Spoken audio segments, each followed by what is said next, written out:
Hey, what's up everyone, and welcome to another video, and this time I am going to do my top 10 worst video games that I played during 2016. These are games that are just the bottom of the barrel, hugely either disappointing or just frustrating to play or just laughably bad, and these are games that I just could not wait to stop playing for the most part. There might be one here or there that was hilariously fun to play but still bad, or, you know, had potential but was disappointing.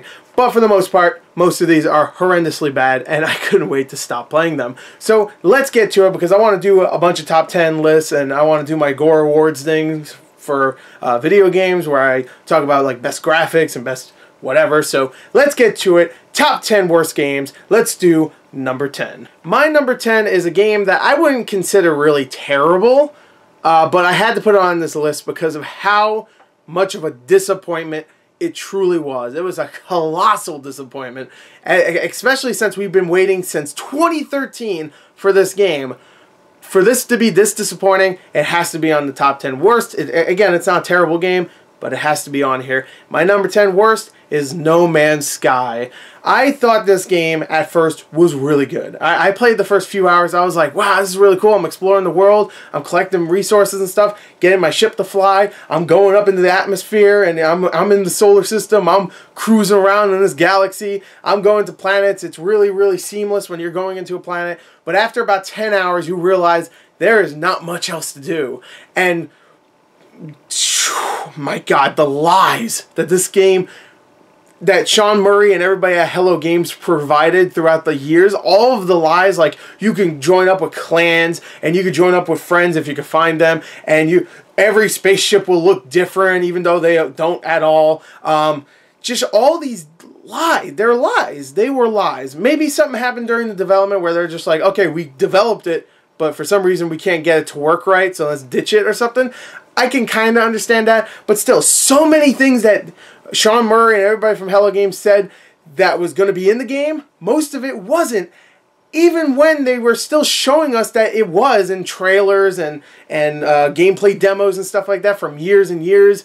Well, not years and years, but from the few years that we've seen, and from many demos and trailers that we've seen during E3s and the video game awards and stuff like that. We've seen so many trailers. I was sure that this stuff was going to be in the game, and when I started playing, about 10 hours in, I realized this stuff is not in it. It is just one big exploration game with not much else to do, nothing really to, no clans to join up with, nothing to really do. There's no real mission. It's just get to the center of the universe, and when you do that, guess what? Nothing happens. You just start the game over again. Screw you, okay?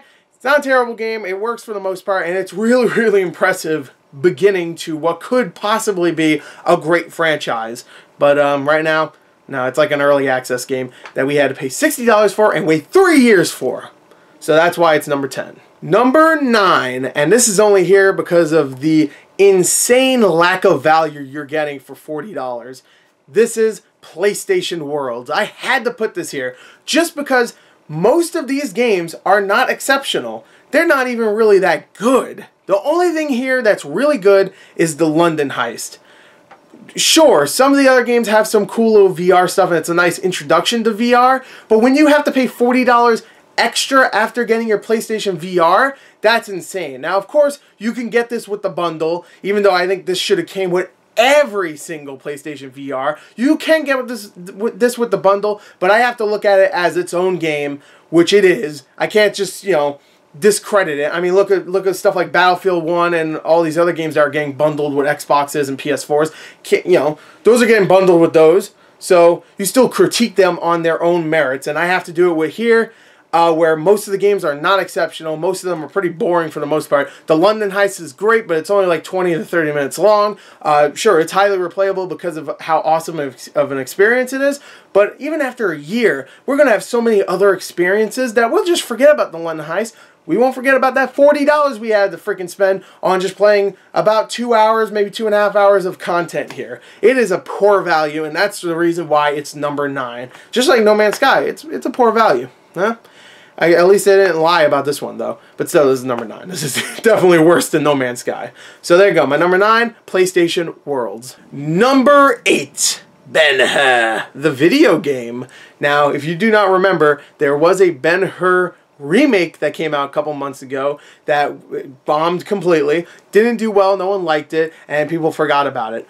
But there was something great that came from that freaking movie, and that was, of course, the Ben-Hur movie to video game adaptation. It's just called Ben-Hur, I guess, the video game. That was a free-to-play game on Xbox One that took you about maybe 20-30 minutes to complete. It was just the chariot race, and it was one of the most buggy, broken pieces of shit I've ever played, and I have to put it on this list, even though I absolutely loved this.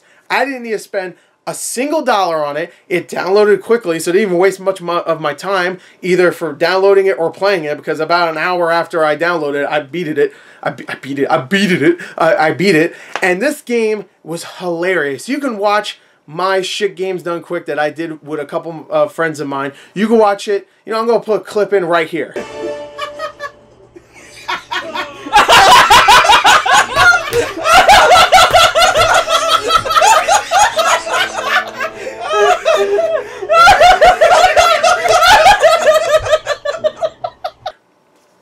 See?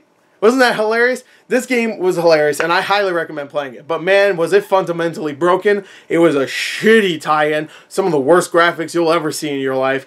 I had to put it on here, but I am telling you right now, it is highly recommended. It is the 8th worst game I've played this year. Technically, it might be the worst game, especially if you had to pay for this. This might technically be the worst game I've played this year, but because of how funny and shitty and broken and not frustrating the game really is, I have to give it some credit, and it's just number 8. So, there you go. Ben-Hur, the video game. I actually highly recommend playing it, especially if you want to get some pretty easy achievement points. I got pretty much, I think, all of them in like 20 minutes or something. I think I got like 800, 900 like in 20 minutes. And I'm sure you can complete the entire thing. I just didn't want to. But we had a great time, so go check that Shit Games Done Quick out, and go check out the game. Play it with a couple friends. Laugh your ass off like we did. There you go. Number 8 is Ben-Hur. Number 7.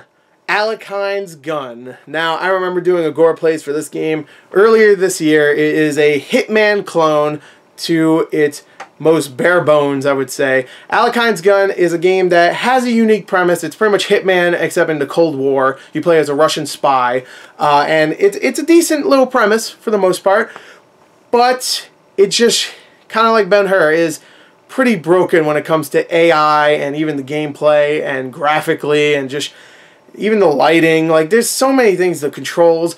It was a nice attempt. I will give this team credit. It was a pretty small team, and they were hyping this up. They obviously cared enough to really try. I feel like they tried, but they just failed. Sadly, Alkynes Gun is definitely one of the worst games I played this year. It is really a broken Hitman. Feels like a Hitman game from the late 90s, like the first Hitman game, I think, which was like 2000. It feels like that, really. And that is not acceptable in 2016. I can't really get extremely mad at this one, because when I was playing it, I wasn't hating it. You can watch my Gore Plays. I really wasn't. But it really is a broken down, not piece of junk, but it is something that is just a broken down hunk of a mess that could get fixed in the future with maybe a sequel or maybe updates. I've even heard there's an update that fixes a few of the bugs and stuff, but it's just not a great game at all, and it is one of the worst games I played this year. And this actually saddens me, because the guys at Maximum Games that made this were really cool to me. They sent me a review copy. They sent me a cool little chessboard thing. They were really cool, so it sucks that I have to put this on here, and that's why I'm not getting really angry about it, because those guys are cool, but I can't just back down and say, oh no, it was great because they gave it to me for free and stuff. Can't do that, sorry. But I don't hate it. I don't hate the game. It's just the number 7th worst game I played this year in 2016. So there you go. Alkynes Gun. Give it a try maybe in the future. Game flat. No, don't. Just... It's not great. Number 6. Now, this game I have no problem with talking shit about, because this game really did piss me off. And I did a Gore Plays for this, so if you want to watch it, go ahead. It's not worth it, really. But go ahead, check it out if you really want to. My anger wasn't shown towards the end of this, but after thinking about it more and more after I finished it, I got really pissed. Without further ado, the game I am talking about, which is my number 6, is The Park. This game lasts about an hour. It is a walking simulator with some of the dumbest jump scares I've ever seen. Not scary, even a little bit. There's times where it spooked me out in the game, I won't lie, but after a little while, you just realize this game has nothing. It has creepy noises and baby dolls, and that's about it. It has a weird looking dude that should be in a Tim Burton movie. That's about it. That's all it has. And the story itself is supposed to make you feel things at the end. Like, oh, here's why I think this game is a piece of shit. It's about an hour, maybe 10-minute running time, with about 15 minutes of retelling the story of Hansel and Gretel. That is a selling feature to this game, that 15 minutes of it, that's what, like 20-something% of the runtime of the game, maybe less, maybe like 15%, whatever, is retelling the story of Hansel and Gretel. That's it. Everything else is walking around. You hear this woman talk. She's looking for a kid in this park. She likes this park, and her son's a shithead, and she hates her son or whatever. And she walks around, and there's scary things that happen, and that's about it. And the story itself wraps up in the most obvious way, and it's just shitty. It's supposed to make you feel like, oh my god, that was so dark and so tense, and it's not. It's a piece of shit, pretentious, and I hated it. I spent, what, like 10, 15 bucks on it? I think it was like $12 for an hour of a shitty walking simulator with a terrible story? Are you fucking kidding? Are you kidding? Are you fucking with me? Give me my money back. Give me my money back! Okay. I calmed down. Okay. Number 5. You know, thinking about it, I'm probably not going to be as angry with this one than I was with the park, so it's weird that this is number 5 and the park was number 6. But number 5 is Homefront The Revolution. The reason why this one's probably ahead of the park is that the park, I was just like, oh, this looks kind of cool, and I bought it day one. You know, it wasn't like something I was really looking forward to, but I was like, oh, this looks cool. It could be a little cool, you know, horror story. This is it's a piece of shit, Homefront The Revolution, and I was looking forward to it. For the most part, it had a good idea. The first game wasn't terrible, but you know, it wasn't great either, but it had a really nice little premise. It was written by the guy that did Red Dawn, so it had potential, and I'm pretty sure the Red Dawn book, I don't think he wrote the movie. I could be wrong though. But it had potential, and the multiplayer was fun and stuff. Homefront The Revolution made it into a kind of like a Far Cry open world style thing with tons of things to do and stuff like that, and the graphics looked pretty decent for the most part, and it looked like it was really focusing on story, and there was tons of stuff to do. So I was going into it going, yeah, you know what? This looks like it could be good. I played it. I was like, nope, no, it's not. It's a bad game. It's one of the worst performing games I've played this year. Now, I've heard the update makes it better, but too little, too late. I'm done playing with it. I'm not going back to it, especially since I had about 10 other games to play. So, too little, too late. It wasn't early access, so I have to critique it on when it first came out as a $60 game. It was fundamentally broken with it. I say that a lot, but it really was. It was just broken because of how bad some of the game design really was, and the gunplay was slippery, and it didn't feel well at all. Like when you're shooting a dude, you want to feel like, yeah, I'm shooting that guy. You don't want to feel like you're shooting a wall. You could be shooting anything in this game and you'd have the same response or whatever.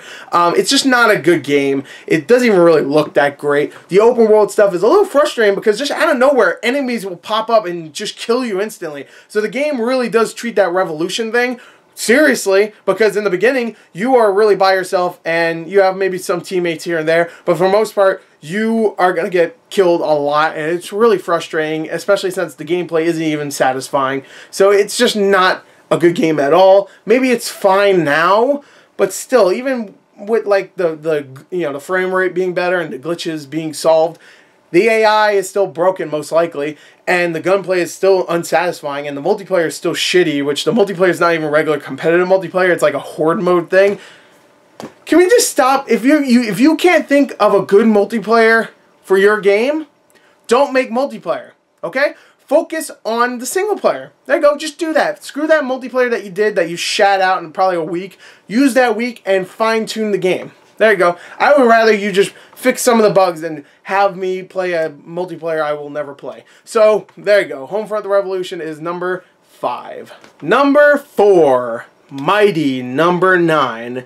This is going to be similar to what I said about No Man's Sky, except No Man's Sky was a game made by Hello Games. They didn't ask for Kickstarter money. They didn't ask for donations. They didn't ask for, I don't know, GoFundMe or what the hell.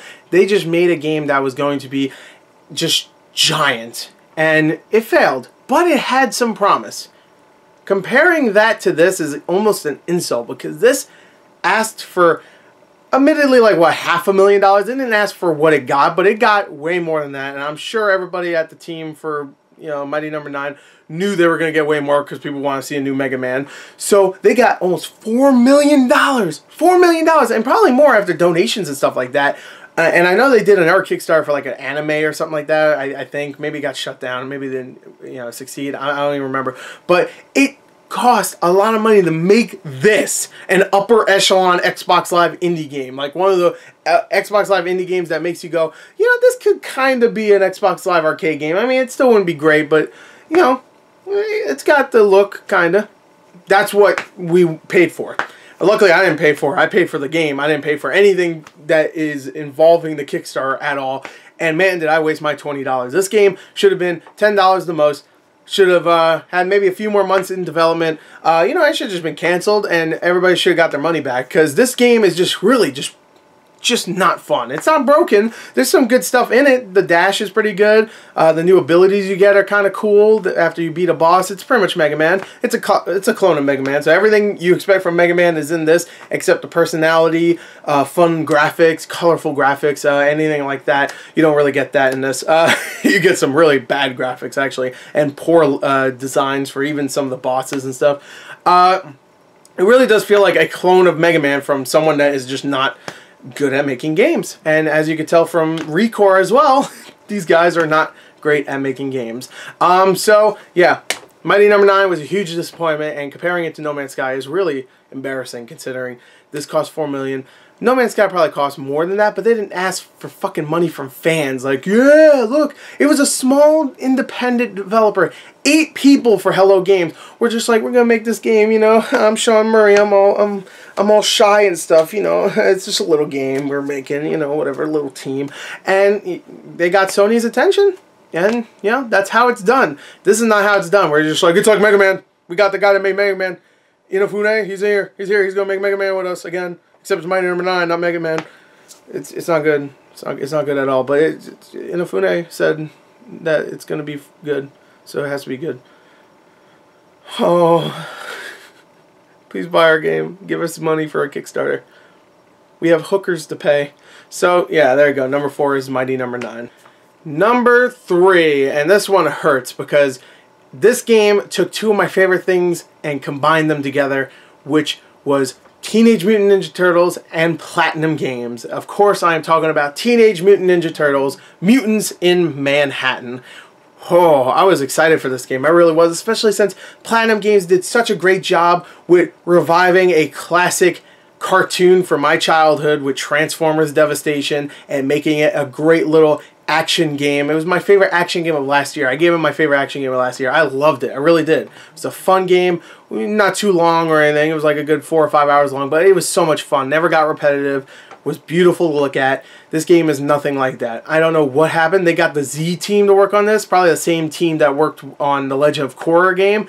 Because man, oh man, they missed with Korra, they win with Transformers, and then they failed with TMNT so poorly. One of the most frustratingly boring games and frustrating games I've played this year. It is a game that is just so monotonous and boring, and it's just rush over here, go over there, okay, alright, beat those guys, okay, rush over there. The AI is terrible, especially with your turtles, and even if you play with friends, it's not great. I played with some random people. It was not great. It was just not fun. It was a game that did not work as it should have. It should have been like Transformers Devastation, where it was linear-ish, you know, there was still like kind of open levels and stuff. This game really does take like a giant open map and says, here you go over there and beat the guy. It was kind of like how the Attack on Titan game did its open level thing, except Attack on Titan did it so well because the gameplay was so good, the graphics were great, and it really emulated the show so perfectly. Here, it's just poorly written, doesn't look great. The cutscenes are the obvious thing you would expect from this. It's just, you know, poorly done and really awkward animations. It's just a not very good game, and I'm actually having a real hard time remembering a lot of this game. It's a bad game. I really didn't like it.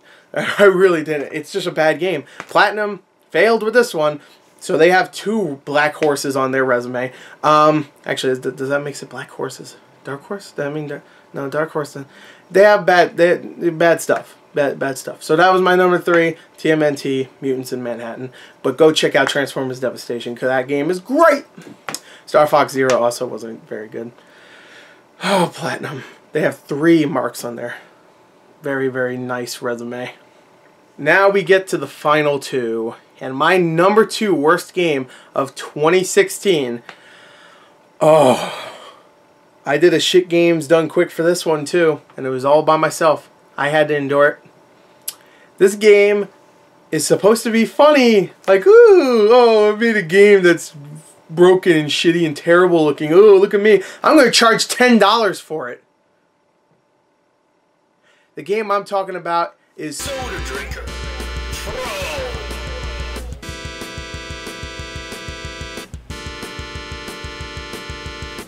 Whoever made this game, fuck you. You can go to hell. I hate your game and I hate you. I get it. It's supposed to be funny. Like, the whole game is you just drinking soda. You go around drinking soda while your character talks about, oh, I love soda. It's narrated by, obviously, the developer. So you're just drinking the soda, pressing the RT button, drinking the soda, and your character goes, oh, I love soda. I love soda. Oh, I love soda. While you walk around these shittily made 3D environments with backgrounds that look like they were just hand-drawn in Microsoft Paint. That's what the game is. That is it. I don't know what... I have nothing. Nothing. Now I'm in a castle that looked like it was drawn by a 1-year-old. And this guy is still talking about soda. I wish I can eat a soda. I wish I could eat a fucking bullet right now. So this game can fuck off. It's terrible. And the developer knows it. But for some reason, he decided to charge like $8 or $10. I got it for free, luckily. I didn't spend money on this. For something that is just walking around, pressing the RT button while this guy goes, I love soda, man. I really like drinking soda at the beach.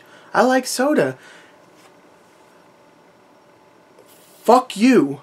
You can go to hell. You're joking funny. Suck my ass, okay? I was even kind of working with your joke in the shit games done quick I did. But you know what? You can go to hell. Thinking about it, people spend money on this. That's like for some people, that's an hour of work at their job to pay for your fucking game where you just go, I like soda, I like soda. There's no gameplay. You just press the RT button, you drink a soda while you walk around, and there's nothing else to do. Just look at the shitty, terrible looking it's just fuck you. Just eat it there. I know it was made in one of those game jams or whatever, but you know what? You could game jam it up your ass because I'm fucking... I hate you. I hate you. You're probably a cool dude. You know, we could probably hang out, get a soda, drink it together. But fuck you right now. You pissed me off. You better make the next, like, Last of Us because you can go to hell. That's why this is my number 2. This game, you might say, doesn't count. But you know what? When you put it on Xbox as just a game that you can buy and you expect us to pay money for it, you can suck my nuts. So I'm done. It's number 2. It counts. Okay? Go to hell. Just like Ben-Hur counts. It's a game. It's broken. It's shitty. I don't care if it was free or if it cost money or just a couple dollars. It goes down in history as a shit game, but not as bad as my number 1. My number 1 worst video game of 2016, and if you've been on my YouTube for at least the last few months, you might know already what this is, or if you just know about video games and heard about this one, then you're probably going to guess it already. My number 1 worst video game of 2016, a game I had the displeasure of playing. Oh, Ghostbusters, the video game, based on the new Melissa McCarthy and Kristen Wiig starring Ghostbusters female-driven reboot comedy based on the classic 1980s Ghostbusters that I hold to my heart as a dear, dear movie. I don't even know what I'm saying anymore. But that was a great, great movie compared to the shit. That fucking female Ghostbusters, I'd rather watch that for approximately the length of this game over and over again, which is probably like maybe 25 times, because this game seemed like it never fucking ended. This game is so fucking terrible. How do you screw up a top-down shooter like this, especially with Ghostbusters, where you have a cool-ass, you know, proton beam, you have really weird looking like designs for like some of the ghosts and stuff. You could come up with some really weird ones. How do you screw that up? Oh, I know. You give it to a first-time developer and give them only a couple months to work on it, just so you go rush out a $50 tie-in game, so people go, oh, I love Ghostbusters, I'll buy this. The last Ghostbusters game was great, and I love the original Ghostbusters movie, and this one's probably going to be good because I'm dumb. I'm going to go buy it. And those people, like me, are fucking idiots, and they deserve all of the fucking misery they had playing this game. So yes, I deserve the misery that I got from this game. I do. But you know what? I deserve it, but I also get to deserve... I deserve to also talk about how shit this game is. And if you want to watch me rant about this game for 20-25 minutes, go watch my review. I did one a few months ago. You could tell this game's so shit because I don't review video games really that much anymore. And this is like the only game I did a full-fledged review for was this Ghostbusters game. That's it. I didn't review anything else. I did like first impressions for Pokemon Go, and that's it. So go check that out.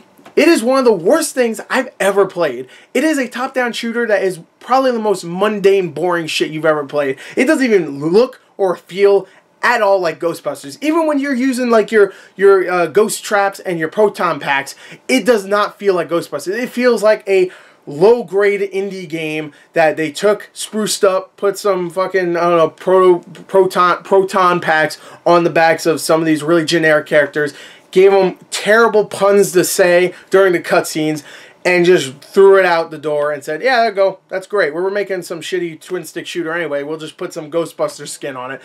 It is awful. It is a truly awful game. One of the most mundane, boring games you could ever play. I was fighting to keep awake during playing this. I am not kidding when I said that. It is a boring game. I hated its guts throughout, but I was still hating it, but still falling asleep somehow. Usually when I hate something, I can't fucking fall asleep. I'm just gonna fucking kill this game. I'm just like, I wanna fucking kill this. Like, it's a boring game. It's the same thing over and over again for like 30 to 40 minutes levels. 30 to 40 minute levels in a game that's a twin stick shooter that all you do is shoot ghosts and sometimes trap slimers so you can get extra points. Which the points don't fucking matter at all. It's like, whose line is it anyway? The points don't matter. Except whose line is great. And it's a TV show. It has nothing to do with this. But this game is so fucking terrible. I can't stand even thinking about it. I fucking hate this game. It's so bad. I hate doing top 10 worst because after I'm done with doing the top 10 worst games or movies, I just have to walk back and forth in my room going, oh my god, this fucking world sucks. I spent money on this. I put money on this. Luckily I sold it and got most of my money back, but I spent money on this fucking game to tell you it's a shit. It's a shit. I'm just rambling. Fuck this game. And you know what? Fuck all these other games too on this list. I don't even care. Even No Man's Sky, I didn't hate it. But you know, screw it. Now I'm just pissed. So everything that makes me a little depressed or angry, it could get fucked. So there you go. That's my top 10 worst games of 2016. Don't worry, I'm going to do top 10 best also. Top 10 worst movies and top 10 best movies as well. But I have a lot to catch up with for all those lists. So those might not come for a little while. So don't expect those for a little while. But here, I hope you enjoyed this. Also, I'm going to do the Gore Awards too, which is going to be mainly for video games. So it's going to be like best graphics, best action adventure game, stuff like that. And they're going to be quick little videos. I was even thinking of doing maybe top 5 videos for each one of those instead of what I used to do, where it was just kind of like an award thing where I show the nominations and I announce what won. I was thinking of doing top 5 things where I was saying number 5 is this, number 4 is that, or whatever.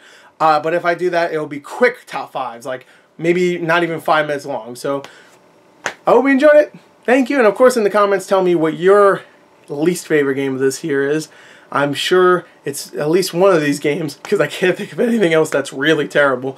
That I played at least. So there you go. Thank you. Until next time, goodbye. I love Zelda!